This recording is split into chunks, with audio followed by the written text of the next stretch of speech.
সুন্দর ফুলের নামটি গোলাপ। দেখুন, ফুল থেকে ফুল না হয়ে কাঁটা হয়ে যাচ্ছে কেন বলুন তো? বোধহয় আমাদের কোথাও ভুল আছে, তাই ফুলটা আর ফুল না থেকে কখন কাঁটা হয়ে যাচ্ছে। তো এমন সকল বিষয় আমরা জানবো।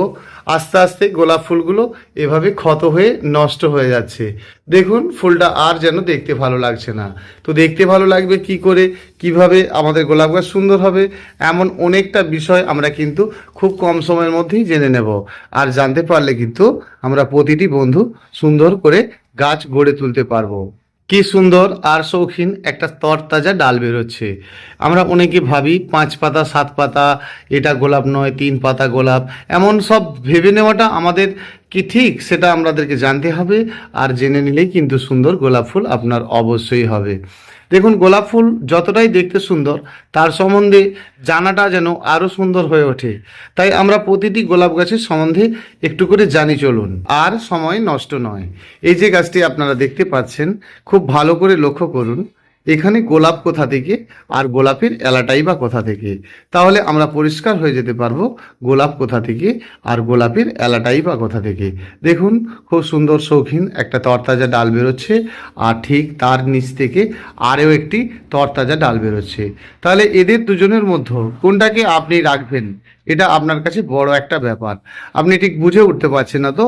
চলুন আমি আপনাদেরকে বলছি কোনখান থেকে আপনার গোলাপ আর কোনটাই বা গোলাপ নয়।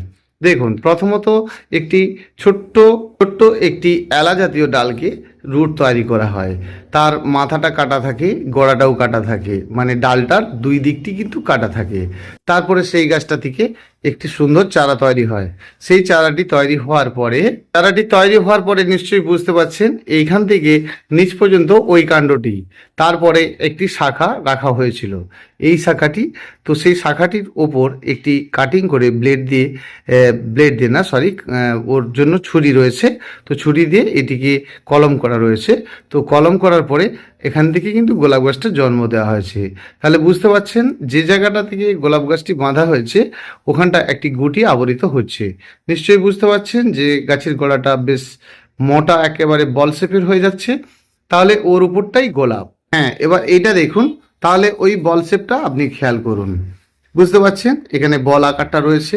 তাহলে বল শেপের নিচে এখানে দুটো শৌখিন ডাল থাকলেও নিচের ওই বল শেপের নিচ থেকে একটি ডাল বেরোচ্ছে। তাহলে কি আপনি এটা কেটে দেবেন? একদমই না। এরকম ধরবেন আর নিচের দিকে ভেঙে দেবেন। ঠিক আছে? ভেঙে দিলে ওটা আর কখনোই বেরোচ্ছে না। তাহলে এই যে বল শেপটা রয়েছে, এই বল শেপের মধ্যে যে কয়েকটি গাছ বেরিয়ে রয়েছে, টোটালটাই কিন্তু গোলাপ। ভালো করে দেখুন, ওই বল শেপের মধ্যেই কিন্তু গাছটি আপনার বেরোতে থাকছে। আর বেরোতে থাকছে মানেই ওর ওপরটাই আপনার গোলাপ।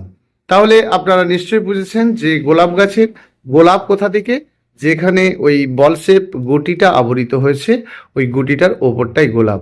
তাহলে এখানে 5 পাতা 3 পাতা 4 পাতা এমন ব্যাপারটা আছে কি? গোলাপ গাছে অনেক ক্ষেত্রেই 5 পাতা হয়, সেটাকে নিয়ে ভেবে নিলে হবে না। এবারে আসি পরের ব্যাপারটা, যে এটা একটা ধানের আঁকড়া বা তুষ। তো এটা 3 মাসের বেশি কিন্তু ভালো থাকে না। দেখুন, কালো হতে শুরু হয়ে গেছে। 3 মাসের পরেও যদি আপনি এই গাছটাকে মতো হালকার জন্য নিয়ে গেলেন, আর নিয়ে যাওয়ার পর আপনি গোলাপ গাছটি রোপণ করছেন এই তুষ সহ, দেখুন এই যে তুষটা রয়েছে এটাকে সম্পূর্ণ ঝেড়ে ফেলতে হবে। কেন বলুন তো? আপনি ভালো করে লক্ষ্য করলে দেখতে পাবেন, যদি তুষগুলো আস্তে আস্তে আপনি ফেলতে থাকেন, আর দেখতে পাবেন যে ওর মধ্যে একটি গুটি আবরিত রয়েছে, একেবারে বল শেপে ভেতরে একটি গুটি রয়েছে। আমরা ভালো করে চাইলে কিন্তু দেখতে পারবো। তাহলে ওই তুষগুলো আপনাকে সম্পূর্ণ ফেলে দিতে হবে। ফেলে দেওয়ার পরে আপনি আস্তে আস্তে দেখবেন ওর ভেতরে একটি গুটি রয়েছে, মানে যেটার দ্বারায় গাছটি কিন্তু বেঁচে রয়েছে। সেই সম্পূর্ণ গুটিটা, হ্যাঁ, ঠিক এইভাবে খুলে ফেলবেন, আর আপনি আস্তে আস্তে এটিকে ঝেড়ে ফেলবেন। সম্পূর্ণ ঝেড়ে ফেলুন, তাহলেই বুঝতে পারবেন গোলাপের কোনটা রোপণ করতে হয় আর কোনভাবে রোপণ করলে আপনার গাছটা বেঁচে থাকে। সম্পূর্ণ ঝেড়ে ফেললেন, মাটিটা লুজ না থাকে, ভালো করে কিন্তু কম্প্যাক্ট করে দেবেন। ভালো করে কম্প্যাক্ট করার পর আপনি এটাকে কিন্তু, যদি ভেজা ভাব থাকে তাহলে একটা দিন রেখে দেবেন। কেন বলুন তো, এই যে মাটিটা অতিরিক্ত ভেজা অবস্থাতে এর মতো যে ড্যাম্প ফাঙ্গাসটা রয়েছে সেটা কিন্তু আর থাকবে না। তাহলে আপনারা গাছটি তুলে নিলেন। একদম তুষের গাছ যদি নেন, মানে এরকম ধানের তুষের গাছ যদি নেন, তাহলে সম্পূর্ণভাবে এটাকে আপনি ঝেড়ে ফেললেন। ঝেড়ে ফেলার পরে আপনি গোলাপ গাছ রোপণ করবেন। নিশ্চয়ই বুঝতে পারছেন এই গুটিটাই হচ্ছে গোলাপ গাছ ওপরটা। তাহলে এই সাইড অ্যাঙ্গেল আর এই অ্যাঙ্গেল, দুটো অ্যাঙ্গেল ঠিক বুঝতে পারছেন তো? দেখুন এখানে দুটো দ্বারায় হয়েছে, এই অ্যাঙ্গেল আর এই সাইড অ্যাঙ্গেল। তাহলে এই দুটো দ্বারায় কোনো গাছ বেরোনো যাবে না। এই কয়েকটি বিষয় যদি আমরা জেনে নিতে পারি তাহলে আমাদের প্রথম কাজটা হলো। তারপরে আমরা গোলাপ গাছ রোপণ করব। আর গোলাপ গাছটা যখন রোপণ করব ঠিক এই পর্যন্তই কিন্তু রোপণ করব, এর অধিক নয়। এই পর্যন্ত অনেকে মাটি দিয়ে দেন, সেটা দেবেন না। টবের নিচে নুড়ি দেন, বালি মাটি মেখে রোপণ করেন, সব ঠিক আছে, কিন্তু গাছটিকে গভীর করে কখনোই বসাবেন না। এবারে আসি আরেকটি ব্যাপার নিয়ে। তাহলে আমরা বুঝে গেছি যে গোলাপ গাছের কোথা থেকে এলা আর কোথা থেকে গোলাপ। ধরুন এই গাছটির আপনার একটা অপোজিট দিয়ে ডাল বেরোচ্ছে, দেখুন গুটিটা তো এইখানে, তাহলে অপোজিটে ডালটা বেরোচ্ছে মানে আপনাকে ভেঙে ফেলে দিতে হবে। সেই জন্য আপনারা গোলাপ গাছ রোপণ করেন আর কাঁটাটাই দেখতে পান, গোলাপ ফুল আর কোথায়। তাহলে আমাদেরকে জানতে হবে যে গোলাপ গাছের শৌখিন ডাল কোনটা আর কোনটার দ্বারাই বেশি সুন্দর ফুল হবে। তাহলে ওই গাছটিকে ঝেড়ে নিয়ে এরকম একটি গ্রো ব্যাগে বসানো হয়েছে। বসানোর পূর্বে দেখতে হবে আপনার গাছের উচ্চতা যদি বেশি হয় তাহলে সবসময় ফুল শেষে, ধরুন আপনার গাছে ফুলটা ফুটে গেছে, তাহলে ফুটেই গেছে, অসুবিধে নেই, আপনি 3টে গাঁট গুনে নিন, 1 2 3। সবসময় উপর থেকে 3টে পাতা গুনে নেবেন। আর তারপরে কিন্তু আপনি ধারালো কোনো ব্লেড দিয়ে কাটিং করে দেবেন। কারণ আপনি তুষটা তো ঝেড়ে ফেলবেন, কিন্তু গাছের মধ্যে 4-5টা ডাল রয়েছে, তো আপনি তুষটা ঝেড়ে দেবেন মানে কিছুটা শেকড় তো আপনার মাইনাস হচ্ছে না। সেজন্য তুষটা যখন আপনি ঝেড়ে দিচ্ছেন সেক্ষেত্রে কিন্তু আপনাকে কিছুটা ডালপালা মাইনাস করে দিতে হবে, কাটিং করে দিতে হবে। তাহলে আমরা উপর থেকে সবসময় ফুলটা ফুটে যাওয়া পর্যন্ত রাখতে পারি, তারপরে কিন্তু ফুল 3টে পাতা গুনে নিয়ে উপর থেকে কাটিং করে দেবো। আর দেখবো আমাদের গাছটা কিন্তু বেঁচে যাচ্ছে, প্রবলেম নেই। অনেকে এই ফুলগুলো করেন, সেই জন্য কিন্তু গোলাপ গাছ বাঁচাতে পারেন না। দেখুন এটা একটা ব্যাপার। আর কোনো খাদ্য দিয়ে গাছ রোপণ করবেন না, প্লেন অবশ্যই মাটি নেবেন আর বালি নেবেন, দেখবেন আপনি খুব সুন্দর গোলাপ গাছ করতে পারছেন। অবশ্যই 30% বালি নেবেন আর বাকিটা আপনি মাটি নেবেন। গোলাপ গাছের একটি একটি করে ডাল শুকনো হয়ে যাওয়া আর খুব কঠিন ব্যাপার বলে আমাদের মনে হয়। সেই জন্য আমরা যখন কোনো নরম ডালটা কাটিং করব, ধরুন এই যে গোলাপের ডালটি আমি কেটেছিলাম, তো দেখুন এটাকে আমি কিন্তু 79 এরমভাবে ভেঙে দিতে পারি মানে এটা কিন্তু ভেঙে যাচ্ছে না, দেখুন ছিঁড়ে যাচ্ছে। তাহলে এর ভেতরে আমরা কিন্তু একেবারে শক্ত সমর্থ কোনো কাণ্ড নেই, মানে হাড় নেই। তো সেই জন্য আমরা এটাকে ধারালো কোনো জিনিস দিয়ে কাটবো, যাতে এই জায়গাটা যখন কাটিং করছেন ছিঁড়ে না যায়। আর ছিঁড়ে গেলে কিন্তু ওইখান থেকেই আপনার ড্রাই ব্যাগটা নাবতে থাকে। তারপরেই দেখেন যে উপর থেকে একটা করে ডাল শুকনো হতে একদম তলাকার পর্যন্ত পৌঁছে যায়। সেই জন্য ধারালো কিছু দ্বারাই অবশ্যই গোলাপ গাছে আঘাত করবেন, মানে ধারালো ব্লেড দিয়ে আপনি কাটিং করবেন। এমনি যদি কোনো দামি কাঁচি থাকে তাহলে ঠিক আছে, কিন্তু যে কোনো কাঁচি দিয়ে আপনি এরকম চিপে যাবে না। আপনি কাঁচি দিয়ে যখন কাটিং করছেন তো ওখানটা চিপে গিয়ে ওখানটা ছিঁড়ে যাবে, এবং ছিঁড়ে গেলে কিন্তু আপনি একদমই ভালো করতে পারবেন না। একদিন ভুল করলেও পরে তার খেসারতটা গুনতে হয়, সেই সুযোগটা আপনি দেবেন কেন? দেখুন এই ডালটি কাটিং করা হয়েছিল, পুরানো ডাল, গাছটা বেশ বয়সও হয়েছে, পুরানো একটা গোলাপ গাছ। তো এই গোলাপ গাছের ডালটি এই শুকনো হতে কিন্তু শুরু হয়েছে। তাহলে একটা সময় যতই আপনার গাছ সুন্দর হোক না কেন, ওই কাণ্ডটা শুকনো হতে নিচ পর্যন্ত পৌঁছে যাবে, আর তখনই কিন্তু আপনার গাছটা মারা যাবে। তাহলে সময় থাকতে সাবধান হয়ে যান। যদি এরকম শুকনো হতে থাকে তাহলে এই জায়গাটায় অবশ্যই কাঁচি দিয়ে নয়, ধারালো ব্লেড দিয়ে কাটুন। দেখুন আপনি ভাবছেন এরকম মোটা একটা ডাল ধারালো ব্লেড দিয়ে কাটবেন কী করে? ব্লেডটা টানা আর ঠেলা করবেন, তাহলে কিন্তু আপনার ওই জায়গাটার থেকে ওটা কাটিং হয়ে যাবে। গাছের ওপরকার ফুল যদি না কাটিং করেন তাহলে আপনার এই তরতাজা ডালগুলো বেরোতে পারবে না, আর নিচ থেকে এরকম শৌখিন মোটা ডাল বেরোতে পারবে না। আপনি ওর ওপরের ডালে দেখুন রুগ্ন একটি ডালের মধ্যে কুঁড়ি এসে গেছে। তো ওই ফুলটা যত বড় হবে, যদি তরতাজা ফুল নিতে হয় তাহলে এরকম গাছ থেকে তরতাজা ডাল বের করতে হবে।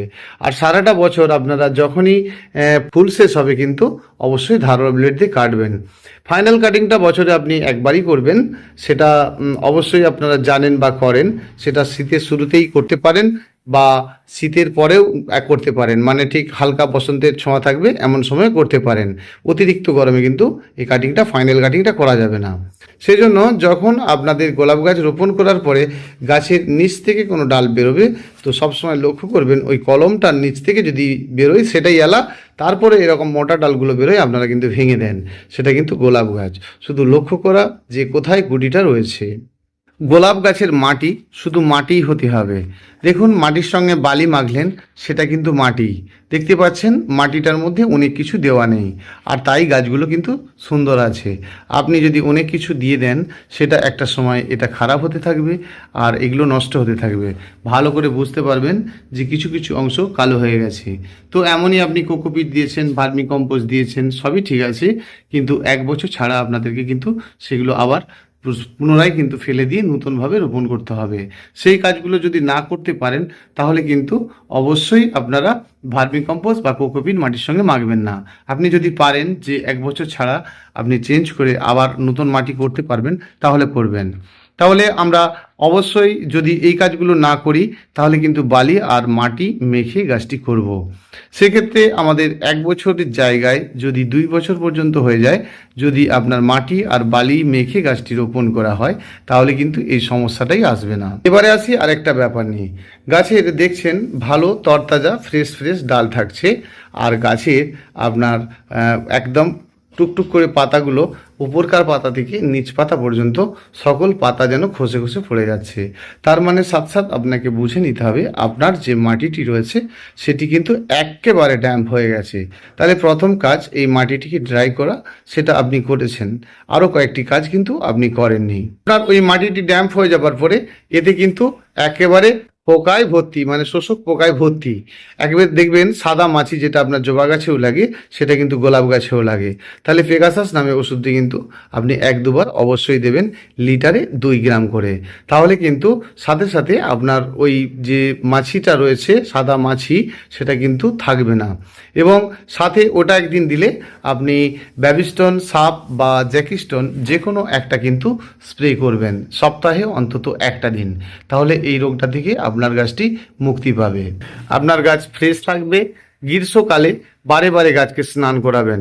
অতিরিক্ত গরম গোলাপ গাছ পছন্দ করে না।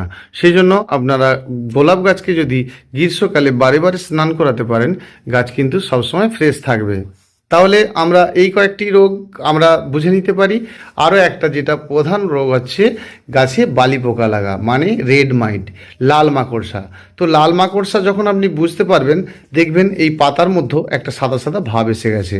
সেটা আপনার ডালিয়া গাছে বোঝা যায়, গাঁদা গাছে বোঝা যায়। তো যখন আসবে আপনি পাতাটাকে এভাবে উল্টে দেখবেন, দেখবেন অপোজিটে ছোট ছোট অজস্র মাকড়সা, মানে লাল মাকড়সার বাচ্চা গোটাটি পাতাটার মধ্যে কয়েকশো কিন্তু রয়েছে। সেই জন্য যখন এরকম লাল মাকড়সা থাকবে, আপনাকে কিন্তু যে কোনো রেড মাইটের ওষুধ দিতে হবে।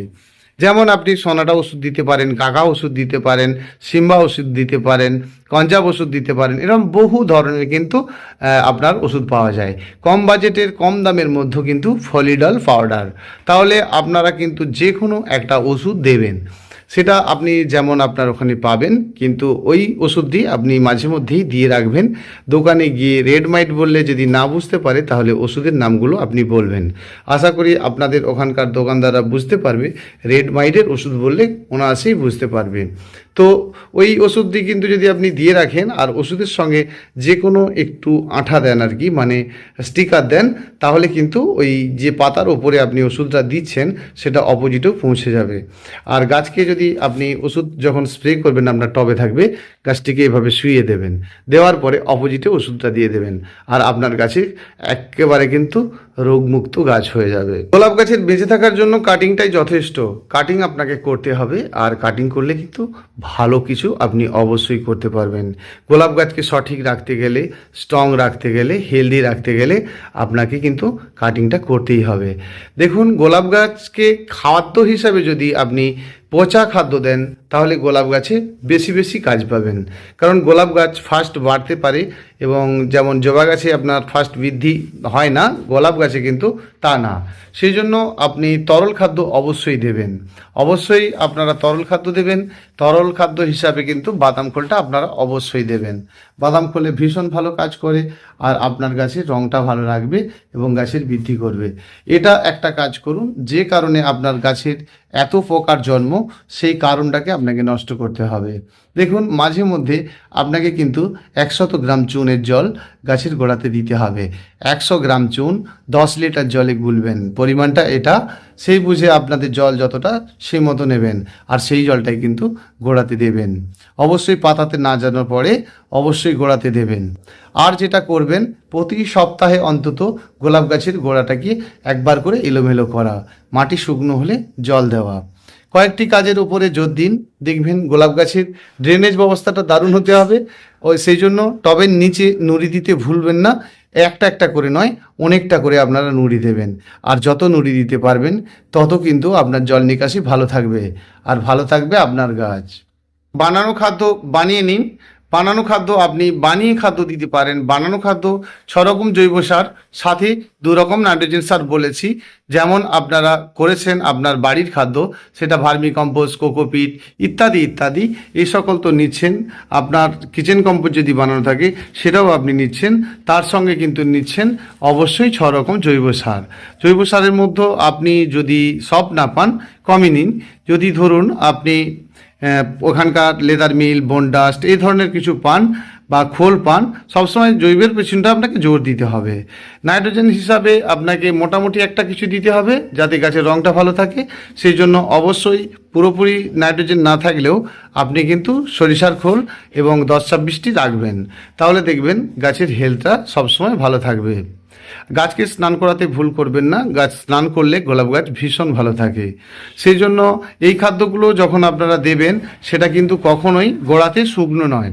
আপনি কিছুটা মাটির সঙ্গে এই খাদ্যগুলো মেখে রাখুন, মেখে একটু জলের ছিটে দিয়ে রাখুন একটা চাপা দিয়ে। 6 থেকে 7 দিন পর ওই খাদ্যটি কিন্তু আপনি এর সাইডে সাইডে দেবেন। তো মূল কথাই হচ্ছে তরল খাদ্য দেওয়া এবং মাঝে মধ্যে ওই সাইডে কিন্তু আপনার বানানো খাদ্যটা দেওয়া। দেখুন, যেই খাদ্যগুলো অনেক দিন ধরে থাকে সেই খাদ্যগুলোই আপনার 12 মাসেই ফুল গাছের ক্ষেত্রে ভালো। যেমন বনডাস্ট, লেদার মিল, শিংকুচি দানা, তো এগুলো আপনারা যদি দেন তাহলে কিন্তু আপনার একেবারে পারফেক্ট কাজ হবে। এই খাদ্যগুলো আমরা দেব, আর দিতে পারলে কিন্তু ভালো গাছ অবশ্যই করতে পারবো। দেখুন, কয়েকটি বিষয় তুলে ধরলাম, আরও বেশ কয়েকটি বিষয় রয়েছে, একদিনে তা সম্ভব নয়। আপনাদেরকে পরে পরে নিশ্চয়ই দেব, একটার পর একটা ভিডিও দেব, নিশ্চয়ই বুঝতে পারবেন। কারণ এখনও অনেক ধরনের ভিডিও দেওয়া বাকি রয়েছে। জারবেরা গাছ সম্বন্ধে বলা রয়েছে, এক বন্ধু কমেন্ট করেছিলেন। তো আমরা মোটামুটি গোলাপ গাছের এই প্রথমটা যদি করে নিতে পারি, তাহলে কিন্তু আমাদের গোলাপ গাছ কখনোই খারাপ হবে না, ভালো হতে থাকবে। আমাদেরকে জানতে হবে, যদি বড় পোকায় গাছের পাতা খেয়ে যায় তাহলে যে কোনো একটা কীটনাশক ওষুধ বাড়িতে রাখা। সেটা আপনি প্রোক্লেম নামে ওষুধটি রাখুন। লেদা পোকায় আপনার দেখা গেছে যে হঠাৎ কুঁড়ির মধ্যে বিঁধ করে খেয়ে চলে যাচ্ছে, কুঁড়িটা ফোটার আগেই সেখানে বিঁধ করে খেয়ে চলে যাচ্ছে, কারণ ফুলটা ফুটতেই পারছে না। সেই জন্য লেদা পোকার ওষুধ আপনি মাঝে মধ্যে দিতে পারেন। কিন্তু মনে রাখবেন, এই যে তুষটাকে আপনি কম সময়ের জন্য ব্যবহার করতে গেলে, কোকোপিটকে কম সময়ের জন্য ব্যবহার করতে গেলে এর মধ্যেই আপনি খাদ্য মিশ্রণ করুন। এতে দিন আপনি বাদাম খোল, এতে দিন নিম খোল, এতে দিন আপনি বনডাস্ট, এতে দিন কিন্তু বনডাস্ট বললাম, আপনি দিন ভার্মি কম্পোস্ট। এই সকলগুলো আপনারা নিয়ে আসুন, আর নিয়ে এসে সবই কিন্তু সমান সমান পরিমাণে নেবেন, একসঙ্গে মাখবেন, আর মেখে জলে ছিটে দিয়ে কয়েকটা দিন চাপা রাখবেন। ওই খাদ্যটা পরবর্তী অবস্থায় 7 দিন পর আপনি গাছের গোড়ায় একটু কম বেশিও যদি দেন, তাহলে আপনার কিন্তু কোনো সমস্যাই হবে না, কোনো ক্ষতি হবে না, গাছ ভালো থাকবে এবং সুস্থ থাকবে। গোলাপ গাছে যখন আপনার বালি পোকা লাগবে, সেটা কিন্তু রৌদ্রের সময় দেবেন, বেশি ভালো কাজ পাবেন। মানে যখনই আপনি বালি পোকার ওষুধ মানে রেড মাইটের কোনো ওষুধ দেবেন, সেটা কিন্তু রৌদ্রের সময় দেবেন।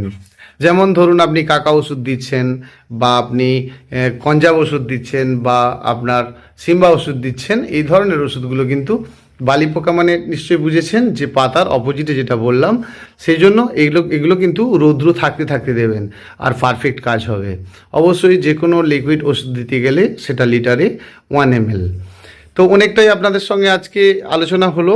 আসছে আবার আগামী দিন, এইভাবে করতে থাকবেন, ভীষণ ভালো হবে।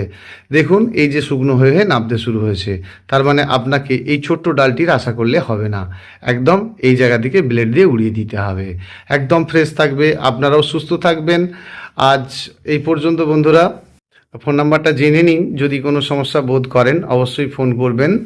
9609456194। ইউটিউব চ্যানেলের সকল বন্ধুদের অসংখ্য অসংখ্য ধন্যবাদ। ভীষণ ভালো থাকবেন।